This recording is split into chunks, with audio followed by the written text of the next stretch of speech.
Well, Mark, thanks so much for your time, sir. It's good talking to you again. Nice to be here again. All right, your client, Ryan Jerome, I understand, according to New York media, is not going to take a plea bargain that's been offered to him by Manhattan District Attorney Cyrus Vance. What can you tell us about this? Well, I don't want to talk too much about any negotiation process other than to say that's not entirely accurate. It's been offered. It certainly hasn't been accepted. Our position is simply that we continue to impress upon the DA to reassess the circumstances, and we respectfully request that they dismiss it for all the reasons that were stated in the letter that was submitted yesterday. All right, let's talk about the letter that was submitted. What are the reasons why you believe this case should simply be dismissed, that no charges should be brought? Well, there's a lot of reasons. One, he has no criminal record. He has a very impressive personal background. Two are just the simple facts and circumstances behind the case in terms of him checking a website, trying to follow the law, and certainly trying to check his weapon and be a responsible firearm owner when he recognized the sensitivity of the Empire State Building. I think it's important that people realize that he offered that on his own initiative. He didn't see any signs. There are no signs in the Empire State Building. Nobody prompted him to turn it in. He recognized that that was the responsible thing to do.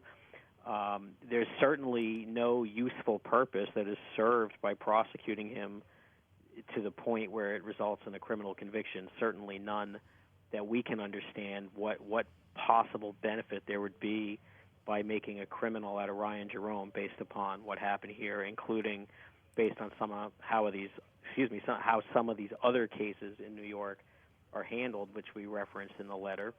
And another interesting point is the whole issue with gun amnesty in New York, which I know we've talked about a little bit previously, but it is basically stated city policy in New York that if somebody brings in an illegal firearm, it can be a murder weapon, anything, right? And you bring it into a location, they will give you $200 of taxpayer money, no questions asked, and you are guaranteed immunity from prosecution. And it's certainly open to debate whether that's a good policy or not. Frankly, it doesn't bother me in light of the fact they're getting illegal weapons off the streets. The problem is that's essentially what Ryan tried to do in a much more responsible and conscientious manner, was to seek temporary amnesty of his firearm, and whereas a potential criminal who's getting rid of an illegal gun is getting taxpayer money, Ryan is getting handcuffs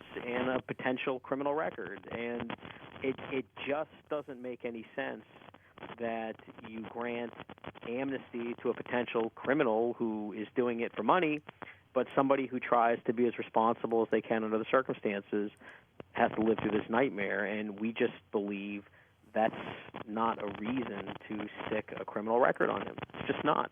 So, Mark, let me ask you, what are there deadlines coming up here? I mean, what's the next step in terms of, I don't want to get too much into that. I mean, I certainly don't want to get into the heavy negotiation process. Right. They did file a public letter which indicated they offered him a misdemeanor. That's out there. That was filed in court.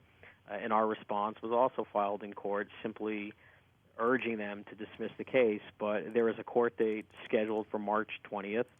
And other than that, I don't want to get into too much detail in the negotiation process about what may happen before then, other than we continue to state and believe emphatically that the case ought to be dismissed, and certainly in any event, he should not leave this nightmare situation a lifelong criminal. It's just not, we believe, an appropriate outcome given the very unique facts and circumstances that are present here.